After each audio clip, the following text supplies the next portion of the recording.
Mesdames et messieurs, bonjour. Nous avons le plaisir de nous retrouver avec vous aujourd'hui dans le cadre d'un nouveau numéro de Regard Contemporain avec un ticoun de la finance. Si vous me posez la question de savoir de qui il s'agit, je vous répondrai qu'il s'agit de M. Ismaïl Diaby, vice-président et directeur général Afrique de l'Ouest et Afrique centrale pour Visa.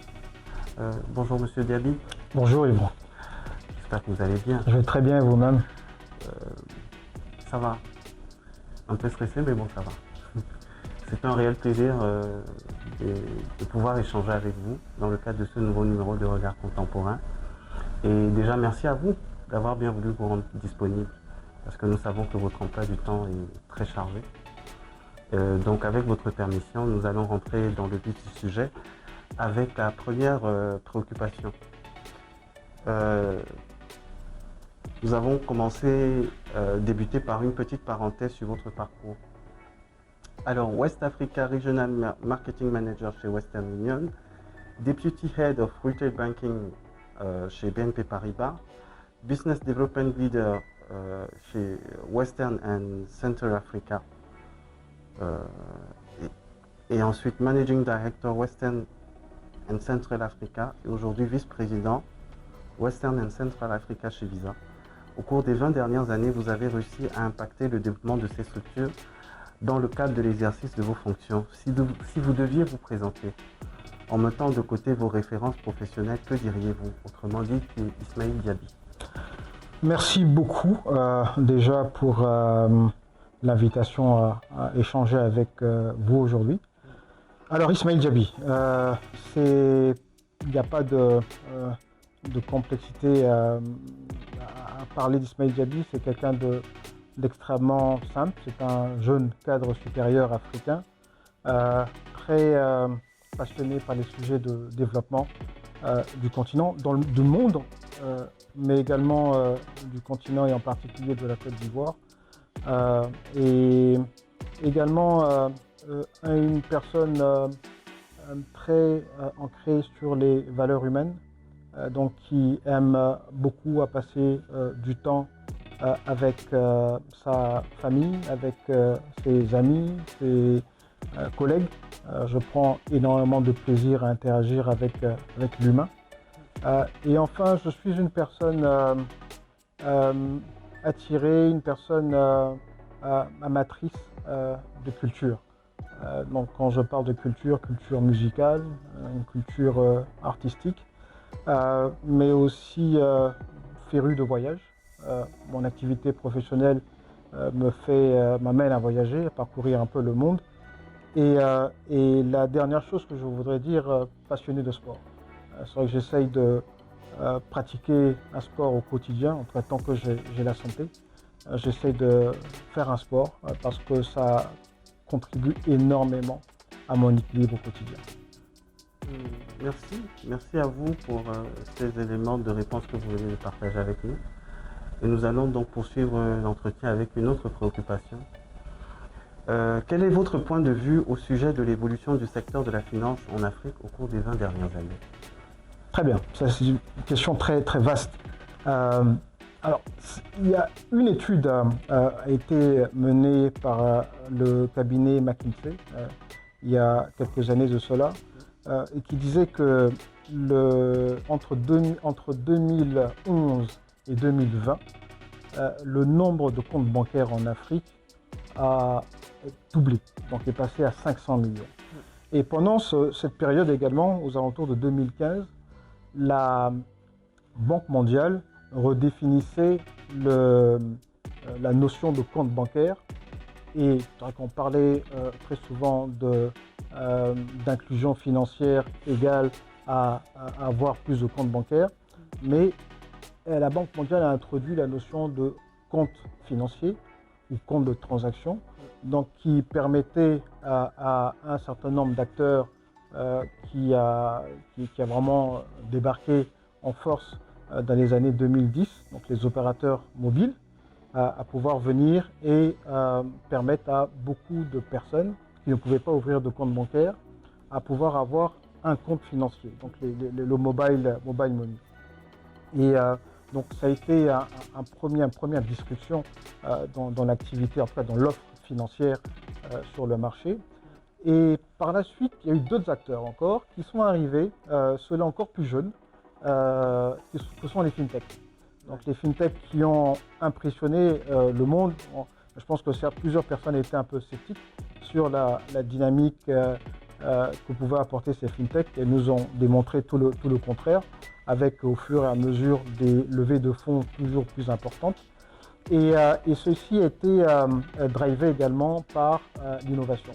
C'est vrai que de plus en plus de nouvelles technologies sont arrivées, notamment dans le paiement, et ce qui a permis de pouvoir offrir ces services financiers à une plus grande partie des populations. Un autre sujet récent, c'était la blockchain, donc, qui est arrivée, qui a disrupté le monde, un peu moins, je dirais, l'Afrique francophone. Je pense qu'il y a encore des sujets de régulation à gérer, mais à mon avis, c'est le sens de l'histoire. Donc, petit à petit, lorsqu'il y aura un alignement entre nos régulateurs, donc Banque centrale, et les providers de services blockchain ou de crypto, je pense que ceci pourra se développer dans la région. Et très récemment, ce qu'on a constaté en Afrique, c'est un départ. C'est que pendant très longtemps, notamment en Afrique francophone, les banques qui ont vraiment dominé étaient les banques françaises. Et depuis quelques années, nous assistons à un départ progressif de ces banques-là. BNP Paribas, et avant ça, il y avait le Crédit Agricole. Et là, récemment, nous voyons un autre groupe qui est en train de céder un certain nombre de ses filiales. Et donc, c'est en train de redéfinir l'écosystème bancaire dans la région. Donc, nous assistons de plus en plus à la naissance de groupes régionaux panafricains qui viennent renforcer l'offre bancaire Made in Africa. Et donc, pour moi, ceci est un bon signe. Disons que l'Afrique veut se prendre en main. Nous avons des entrepreneurs dans le secteur de la banque qui veulent prendre leurs responsabilités, ouvrir des banques qui vont soutenir le développement de nos différents pays. Donc on retient qu'il y a une saine émulation du secteur bancaire ou alors du secteur de la finance en Afrique de manière générale. Exactement. C'est bien noté et nous poursuivons donc notre échange avec vous avec une autre préoccupation. Longtemps associé aux cartes bancaires, le géant américain Visa est aujourd'hui résolument engagé dans la digitalisation de l'ensemble des solutions de paiement, notamment en Afrique. Pouvez-vous nous éclairer au sujet de cette orientation stratégique prise par Visa? Alors, c'est vrai qu'on a été perçu comme étant la carte plastique. C'est vrai que Visa, vous êtes la carte plastique. Mais Visa, c'est beaucoup plus que cela. Je pense qu'il est important peut-être que je définisse ce qu'est Visa. Visa est une entreprise de droit américain cotée à la bourse de New York. Et nous, aujourd'hui, nous avons pour vision d'être le meilleur moyen de payer et d'être payé à travers le monde. Et c'est au travers d'une plateforme que nous avons. Nous sommes une entreprise de technologie. La plateforme permettant d'interconnecter, et ça c'est notre mission, plusieurs acteurs. Donc des individus tels que vous et moi, des institutions financières, aujourd'hui des fintechs, aussi des opérateurs télécoms, des gouvernements, des commerçants qui sont au cœur également du système.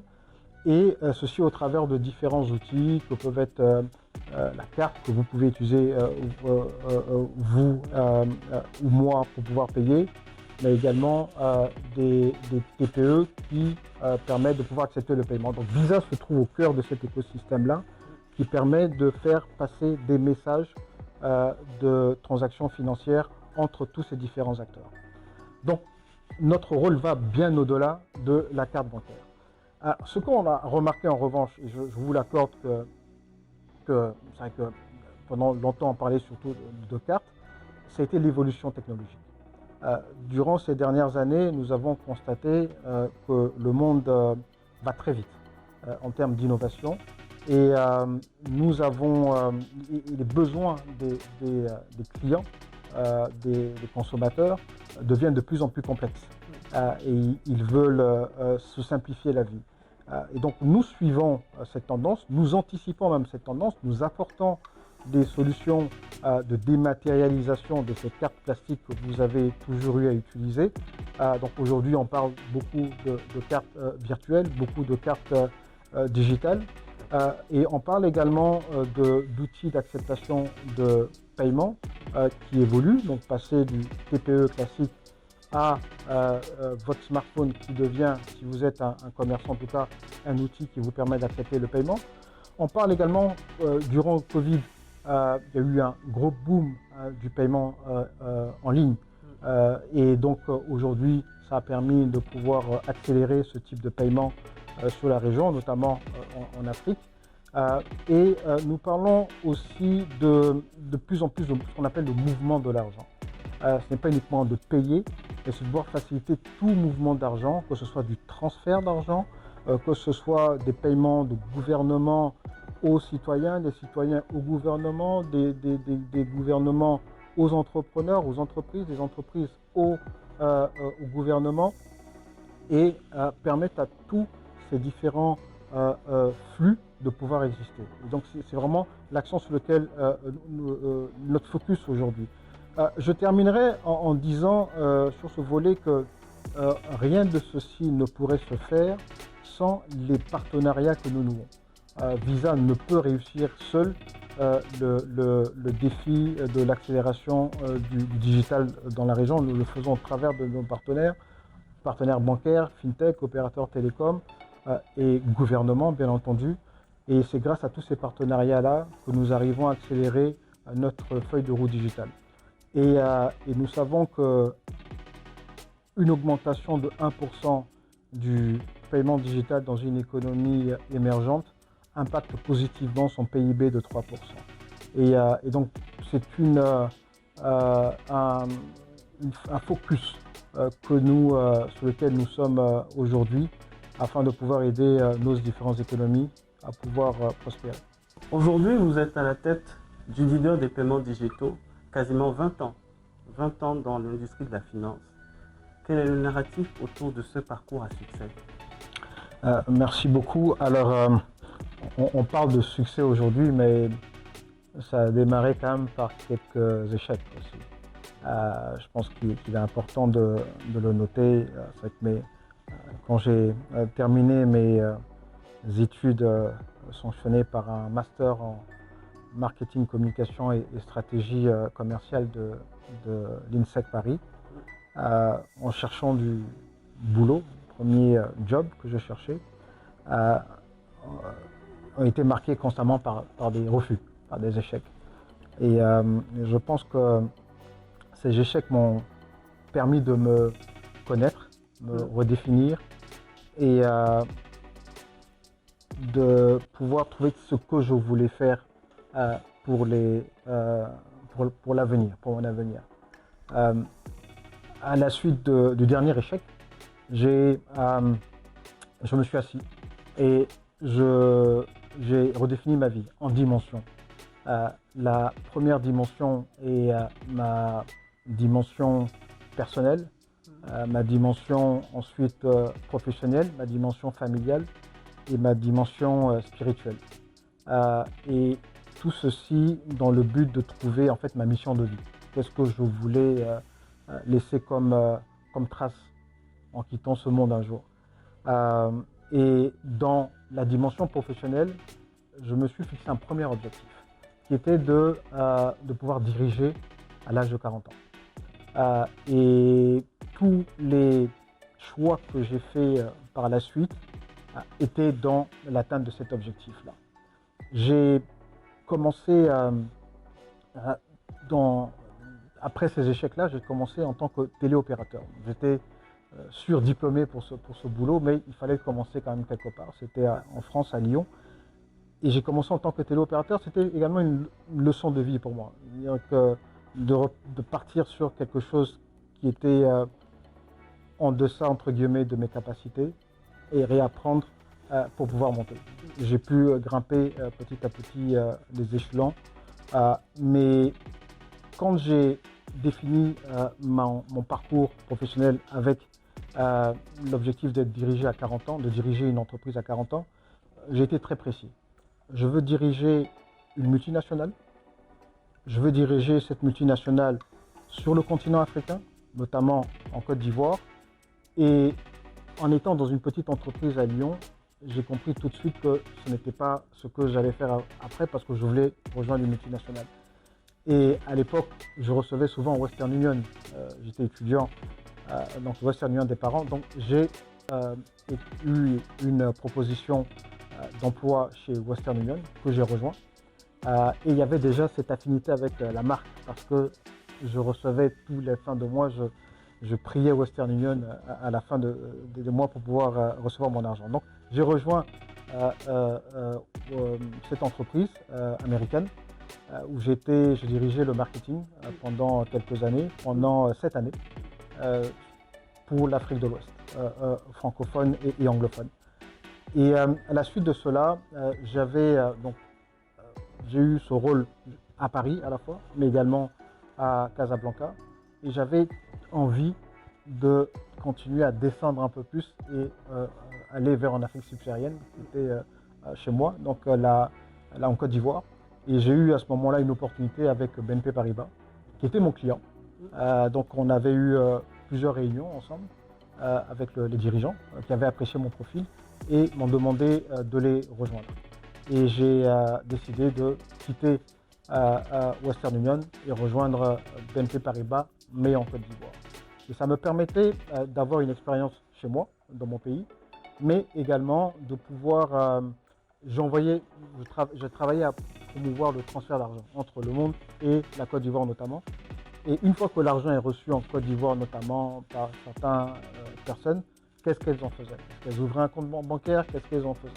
Et donc, une partie de ma mission chez BNP Paribas était de pouvoir capter davantage de clients. Donc, une mission qui a été réussie parce que j'ai apporté une croissance de plus 91% en termes de nombre de comptes ouverts dans le portefeuille client de la filiale BNP Paribas en Côte d'Ivoire. Et au bout de quelques années, chez BNP Paribas, j'avais toujours mon objectif de diriger à 40 ans et il fallait prendre des risques pour pouvoir réussir cela.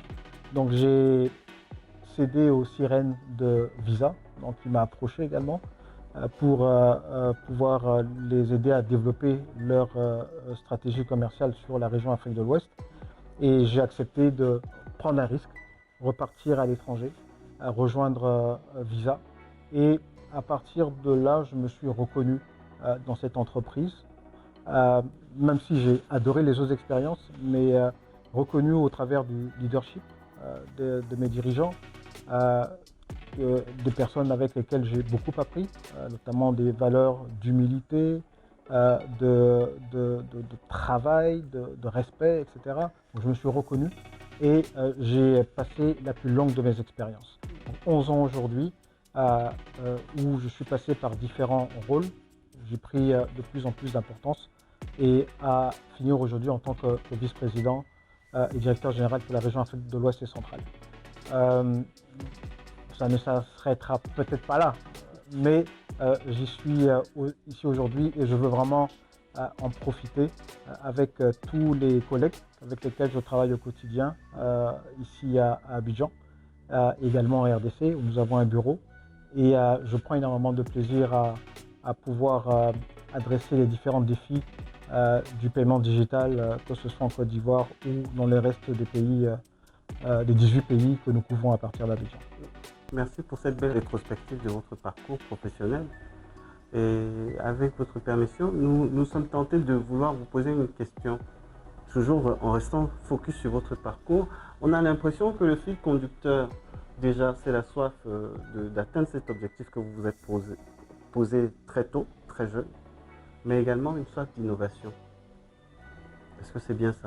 Oui, alors, l'objectif d'ailleurs que j'ai un peu loupé de 2 mois de dirigeant à 40 ans, mais je pense que dans la vie, on ne peut jamais avancer. Tout dépend des objectifs des uns et des autres, mais avancer et pouvoir euh, occuper un certain type de fonction s'il n'y a pas de prise de risque.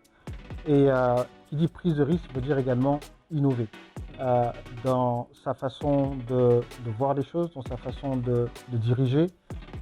Et c'est ce que j'ai essayé d'apporter à chaque fois que je rejoignais une nouvelle entreprise. Que ce soit dans les process, que ce soit dans les solutions apportées sur les marchés. Et c'est ce à quoi je me suis attelé tout au long de ma carrière. Et l'innovation est au centre de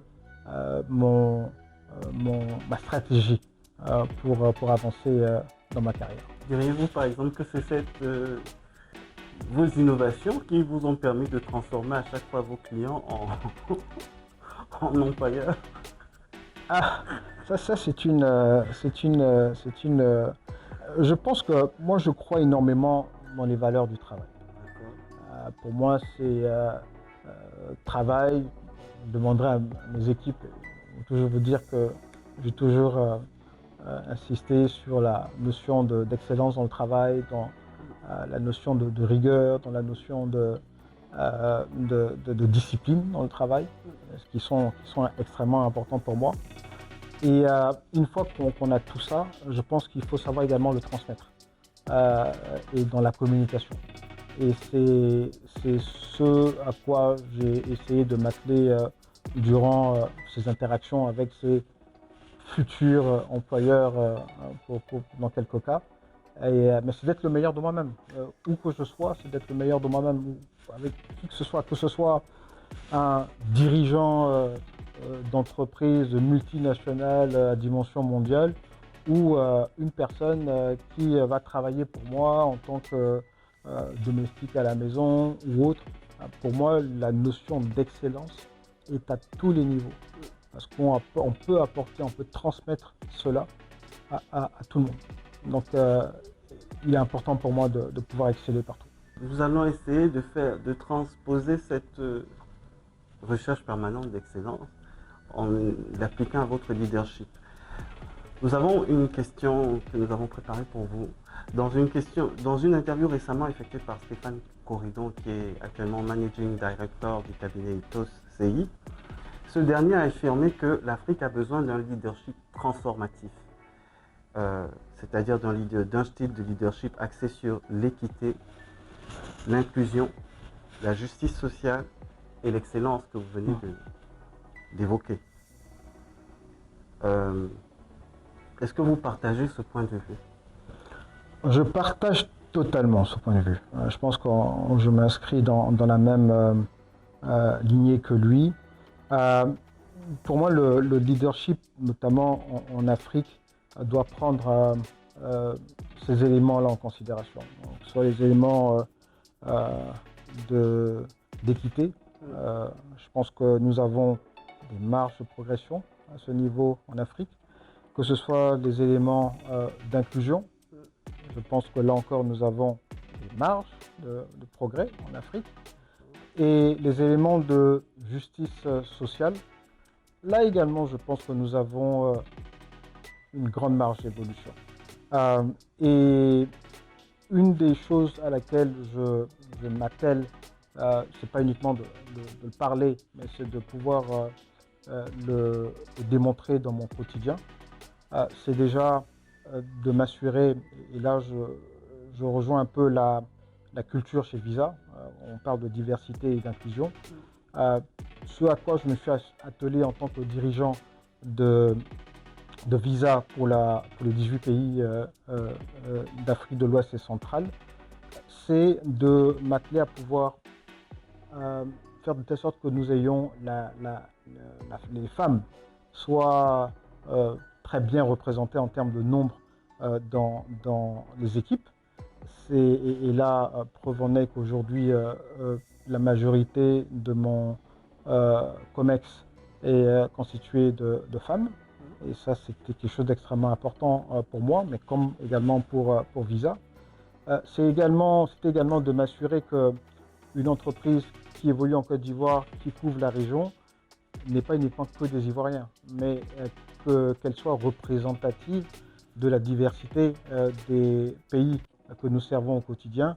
Et donc je me suis assuré que nous ayons des personnes venant de ces différents pays, donc la Côte d'Ivoire, du Cameroun, du Burkina Faso, du Niger, du Mali, du Togo, du Bénin, du Tchad, du Niger. Donc vraiment avoir cette diversité-là dans les équipes ne peut que contribuer, et ça se prouve au quotidien, qu'à une meilleure performance, parce que nous avons des idées qui viennent de différentes cultures et différentes des femmes. Parce que les femmes sont très, quelquefois très créatives, et donc toutes ces idées-là combinées nous permettent de pouvoir être plus efficaces. Dans ce que nous faisons au quotidien, à savoir permettre aux entrepreneurs, notamment les femmes entrepreneurs, de pouvoir recevoir leur paiement digital au travers de leur paiement au travers de l'outil digital, permet à ces personnes-là non seulement de pouvoir mieux sécuriser leur argent, mais de pouvoir bénéficier derrière de plus de facilité, de crédit, et qui leur permet de pouvoir agrandir leur activité, embaucher un peu plus de monde, mettre les enfants à l'école, etc., etc. Donc il y a l'impact social que nous essayons d'apporter également au quotidien à nos populations africaines. Et ça fait également partie de notre mission, de la mission que j'ai sur la région, que je réussis pas seul, mais avec l'ensemble des collègues avec lesquels je travaille au quotidien ici. Donc pour moi, tous ces sujets-là ne peuvent que me permettre d'être en complet alignement avec la pensée de M. Stéphane Gorido. D'accord, c'est bien noté, monsieur. Nous restons toujours dans le leadership, hein, parce que c'est pas tous les jours qu'on a la chance d'avoir un leader de votre envergure. Votre parcours en tant que leader est marqué par des expériences à travers le globe. Est-ce que parmi toutes ces expériences, il y en a que vous trouvez particulièrement inspirantes, par exemple, et que vous souhaitez partager avec les personnes qui nous suivent? Tout à fait. C'est vrai que ces différentes expériences m'ont beaucoup apporté. Déjà, je pense que j'ai eu beaucoup de chance d'avoir ces différentes expériences diverses et variées, que ce soit dans des petites structures mais pour la plupart dans des compagnies de dimension mondiale. J'ai beaucoup appris en termes d'humilité, en termes d'écoute, de capacité d'écoute, en termes également d'empathie qu'il faut avoir. Mais ceci n'empêche pas derrière d'être focalisé sur les résultats, le travail bien fait, et également cette exigence d'excellence au quotidien. Mais à côté de ça, je pense que la chose qui m'a le plus marqué, c'est les valeurs humaines. Je pense que c'est important d'aimer quand on veut diriger des hommes et des femmes. Il faut aimer l'être humain. Et je pense que c'est extrêmement important. Il faut chercher le succès pour soi, mais pas uniquement pour soi, pour les personnes avec lesquelles on travaille. Mais ce succès doit se mériter systématiquement, mais à chaque fois pousser, à chaque fois challenger, pour que les personnes arrivent à s'améliorer, et que vous puissiez, de votre ascension également, les tirer vers le haut et permettre à ces personnes de pouvoir également grandir. Donc je pense qu'il est important de penser à soi, mais inclure dans cette pensée-là toutes les personnes avec lesquelles on travaille et également leur permettre à ces personnes de pouvoir progresser dans leur vie. C'est bien noté, Monsieur Diaby. Nous sommes quasiment à la fin de notre échange. Il nous reste 2 questions à évoquer avec vous. Donc nous poursuivons. 3 éléments de l'actualité socio-économique qui vous ont marqué depuis le début de l'année. Alors, est-ce que je peux allonger ça un peu plus à 12 mois, au bout des 12 derniers mois? Il n'y a pas de souci. Parce qu'il n'y en a pas beaucoup qui m'ont impressionné depuis le début de l'année. Alors, moi je dirais que j'ai été impressionné par l'accélération de l'IA, l'intelligence artificielle. C'est un outil bluffant qui on est très excité à l'idée de l'avoir, mais on a également peur de comment est-ce que l'IA sera utilisée à l'avenir. Et donc on le voit aujourd'hui. Donc il y a un côté positif qui va vraiment dans le sens du développement humain, mais il y a également un élément qui est effrayant. Donc j'observe, mais pour l'instant je ne prends que le positif de l'intelligence artificielle. Un autre sujet qui était important pour moi, enfin qui m'a marqué, c'est l'impact des crises qu'il y a dans le monde. Aujourd'hui, nous en avons 2 grandes. La crise russo-ukrainienne et la crise israélo-palestinienne. Et nous avons remarqué que ce qui se passait en Ukraine pouvait nous toucher. On pouvait se croire que nous sommes loin de ces événements-là, mais nous sommes impactés sur le blé, etc. Et je pense que l'Afrique doit, dans ces crises-là, se challenger. Les dirigeants africains doivent, je pense qu'ils le font, emmènent les Africains à se challenger et dire nous ne pouvons pas dépendre systématiquement de ces produits extérieurs. Qu'est-ce que nous pouvons faire sur notre continent afin de pouvoir avoir cette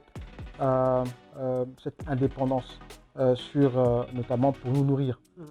Et donc c'est un sujet qui m'a amené à me poser beaucoup de questions. Et très récemment, ce sont les élections de 2 pays.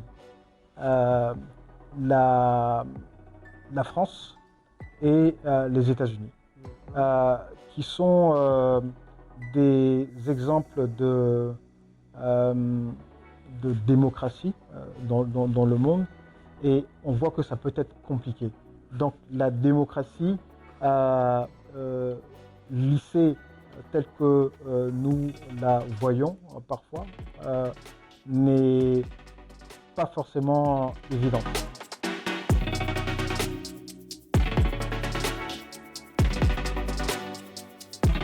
Il y a quelques minutes de dimension de la vie, de dimension professionnelle, dimension familiale, dimension personnelle, dimension spirituelle. On a passé beaucoup de temps sur une des dimensions, qui était la dimension professionnelle, et nous n'avons pas évoqué les autres. Et ce sont celles-ci qui me permettent également de pouvoir tenir le cap. La dimension spirituelle, parce que je suis croyant, et je crois profondément que c'est un élément qui aide à pouvoir se maintenir, la foi. L'autre dimension est la dimension familiale, donc le fait d'être entouré de ma famille, qu'elle soit ma petite famille que j'ai construite et ma grande famille, m'aide au quotidien également. Et enfin, la dimension personnelle dans laquelle je vais mettre mes amis, entourage, etc., qui au quotidien sont très importants pour pouvoir relever certains défis au travers des conseils qu'on peut recevoir ça et là, mais moralement également qui aident. Donc ces 3 autres dimensions que j'avais laissées sur le côté sont ces dimensions qui m'aident à pouvoir croire toujours en la capacité de l'être humain que je suis à pouvoir continuer à impacter le monde de manière positive. C'est bien noté, Monsieur Diaby, et encore une fois, merci à vous. Merci. D'avoir bien voulu vous rendre disponible Merci. pour cet entretien, ou plutôt pour cette conversation. Merci. Ce fut un plaisir. Le plaisir partagé. Nous espérons que nous pourrons vous retrouver dans les prochains mois pour un autre entretien. Peut-être pas dans le cadre de la même rubrique, peut-être cette fois-ci avec un focus plus sur la partie technique de vos activités. Aucun problème. C'est avec un énorme plaisir que je me rendrai disponible. C'est bien noté. Malgré mon agenda. C'est bien noté. Et merci encore à vous. Au revoir. Merci. Au revoir.